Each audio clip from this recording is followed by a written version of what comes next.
بسم اللہ الرحمن الرحیم اعوذ باللہ من الشیطان الرجیم بسم اللہ الرحمن الرحیم تفہیم القرآن سورہ آل عمران رکوع نمبر 11 یا ایہا الذین آمنوا اتقوا اللہ حق تقاتہ ولا تموتن الا وانتم مسلمون۔ اے لوگو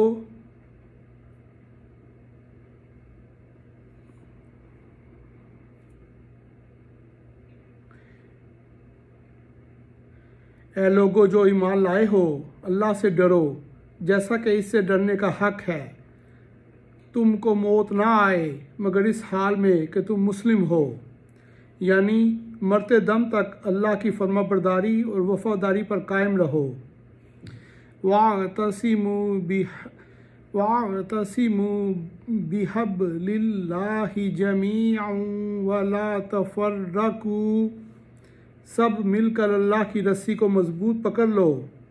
اللہ کی رسی سے مراد اس کا دین ہے، اور اس کو رسی سے اس لیے تعبیر کیا گیا ہے کہ یہی وہ رشتہ ہے جو ایک طرف اہل ایمان کا تعلق اللہ سے قائم کرتا ہے اور دوسری طرف تمام ایمان لانے والوں کو باہم ملا کر ایک جماعت بناتا ہے۔ اس رسی کو مضبوط پکڑنے کا مطلب یہ ہے کہ مسلمانوں کی نگاہ میں اصل اہمیت دین کی ہو، اسی سے ان کو دلچسپی ہو، اسی کی اقامت میں وہ کوشاں رہیں اور اسی کی خدمت کے لیے آپس میں تعاون کرتے رہیں۔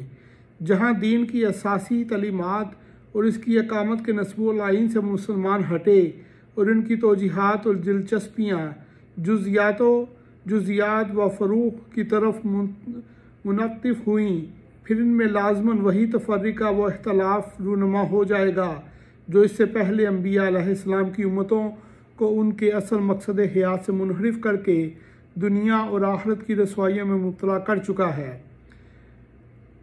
وَلَا تَفَرَّقُوا، اور تفرقے میں نہ پڑو۔ وَاذْكُرُوا نِعْمَةَ اللَّهِ عَلَيْكُمْ إِذْ كُنْتُمْ أَعْدَاءً فَأَلَّفَ بَيْنَ قُلُوبِكُمْ، اللہ کے اس احسان کو یاد رکھو جو اس نے تم پر کیا ہے۔ تم ایک دوسرے کے دشمن تھے، اس نے تمہارے دل جوڑ دیے۔ فَأَصْبَحْتُمْ بِنِعْمَتِهِ إِخْوَانًا، اور اس کے فضل و کرم سے تم بھائی بن گئے۔ وَكُنْتُمْ عَلَى شَفَا حُفْرَةٍ مِّنَ النَّارِ فَأَنْقَذَكُمْ مِنْهَا، تم آگ سے بھرے ہوئے ایک گرے کے کنارے کھڑے تھے،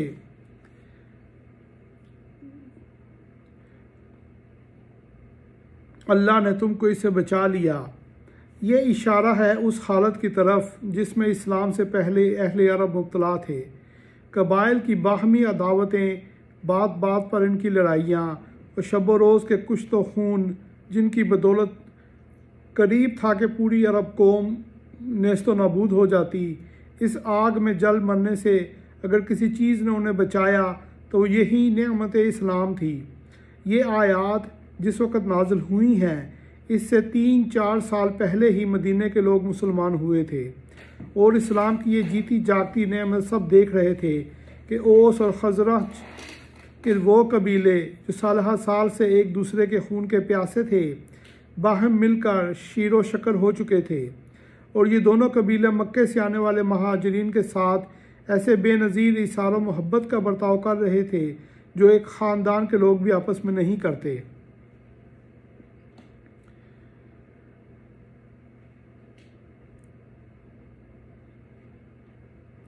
كَذَلِكَ يُبَيِّنُ اللَّهُ لَكُمْ آيَاتِهِ لَعَلَّكُمْ تَهْتَدُونَ، اس طرح اللہ اپنی نشانیاں تمہارے سامنے روشن کرتا ہے، شاید کہ ان علامتوں سے تمہیں اپنی فلاح کا سیدھا راستہ نظر آ جائے۔ یعنی اگر تم آنکھیں رکھتے ہو تو ان علامتوں کو دیکھ کر خود اندازہ کر سکتے ہو کہ آیا تمہاری فلاح اس دین کو مضبوط تھامنے میں ہے یا اسے چھوڑ کر پھر اسی حالت کی طرف پلٹ جانے میں جس کے اندر تم پہلے مبتلا تھے؟ آیا تمہارا اصل خیر خواہ اللہ اور اس کا رسول صلی اللہ علیہ وسلم ہے، یا وہ یہودی اور مشرک اور منافق لوگ جو تم کو حالت سابقہ کی طرف پلٹا لے جانے کی کوشش کر رہے ہیں؟ وَلْتَكُن مِّنكُمْ أُمَّةٌ يَدْعُونَ إِلَى الْخَيْرِ وَيَأْمُرُونَ، تم میں کچھ لوگ تو ایسے ضروری ہی رہنے چاہیے جو نیکی کی طرف بلائیں، بھلائی کا حکم دیں۔ وَيَأْمُرُونَ بِالْمَعْرُوفِ وَيَنْهَوْنَ عَنِ الْمُنكَرِ، بھلائی کا حکم دیں اور برائیوں سے روکتے رہیں۔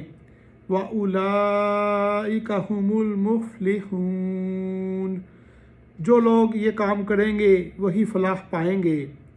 وَلَا تَكُونُوا كَالَّذِينَ تَفَرَّقُوا وَاخْتَلَفُوا مِن بَعْدِ مَا جَاءَهُمُ الْبَيِّنَاتُ،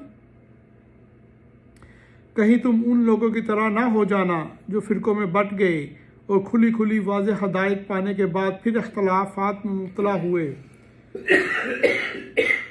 یہ اشارہ ان امتوں کی طرف ہے جنہوں نے خدا کے پیغمبروں سے دین حق کی صاف اور سیدھی تعلیمات پائیں، مگر کچھ مدت گزر جانے کے بعد اساس دین کو چھوڑ دیا اور غیر متعلق ضمنی و فرقی مسائل کی بنیاد پر الگ الگ فرقے بنانے شروع کر دیے، پھر فضول و لا یعنی باتوں پر جھگڑنے میں ایسے مشغول ہوئے کہ نہ انہیں اس کام کا ہوش رہا جو اللہ نے ان کے سپرد کیا تھا، اور نہ عقیدہ و اخلاق کے ان بنیادی اصولوں سے کوئی دلچسپی رہی جن پر در حقیقت انسان کی فلاح و سعادت کا مدار ہے۔ وَأُولَئِكَ لَهُمْ عَذَابٌ عَظِيمٌ، جنہوں نے یہ روش اختیار کی وہ اس روز سخت سزا پائیں گے۔ یوم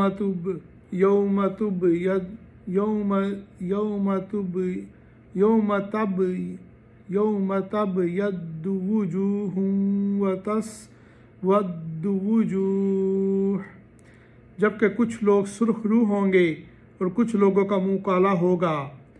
فَأَمَّا الَّذِينَ اسْوَدَّتْ وُجُوهُهُمْ، جن کا منہ کالا ہوگا ان سے کہا جائے گا اَکَفَرْتُمْ بَعْدَ ایمانکم، نعمت ایمان پانے کے بعد بھی تم نے کافرانہ رویہ اختیار کیا۔ فَذُوقُوا الْعَذَابَ بِمَا كُنْتُمْ تَکْفُرُونَ، اچھا تو اب اس کفران نعمت کے صلے میں عذاب کا مزہ چکھو۔ وَأَمَّا الَّذِينَ أَبْيَضَّتْ وُجُوهُهُمْ، رہے وہ لوگ جن کے چہرے روشن ہوں گے، فَفِي رَحْمَةِ اللَّهِ، تو ان کو اللہ کے دامن رحمت میں جگہ ملے گی۔ ہم فیہا خالدون، اور ہمیشہ وہ اسی حالت میں رہیں گے۔ تِلْکَ آیاتُ اللَّهِ نَتْلُوہا عَلَيْکَ بِالْحَقِّ، یہ اللہ کے ارشادات ہیں جو ہم تمہیں ٹھیک ٹھیک سنا رہے ہیں۔ وَمَا اللَّهُ يُرِيدُ ظُلْمًا لِلْعَالَمِينَ، کیونکہ اللہ دنیا والوں پر ظلم کرنے کا کوئی ارادہ نہیں رکھتا، یعنی چونکہ اللہ دنیا والوں پر ظلم کرنا نہیں چاہتا، اس لیے وہ ان کو سیدھا راستہ بھی بتا رہا ہے، اور اس بات سے بھی انہیں قبل از وقت آگاہ کیے دیتا ہے کہ آخرکار وہ کن امور پر ان سے باز پرس کرنے والا ہے۔ اس کے بعد بھی جو لوگ کج روی اختیار کریں اور اپنے غلط طرز عمل سے باز نہ آئیں، وہ اپنے اوپر آپ ظلم کریں گے۔ وَلِلَّهِ مَا فِي السَّمَاوَاتِ وَمَا فِي الْأَرْضِ، زمین و آسمان کی ساری چیزوں کا مالک اللہ ہے۔ وَإِلَى اللَّهِ تُرْجَعُ الْأُمُورُ، اور ساری معاملات اللہ ہی کے حضور پیش ہوتے ہیں۔ صدق اللہ العظیم۔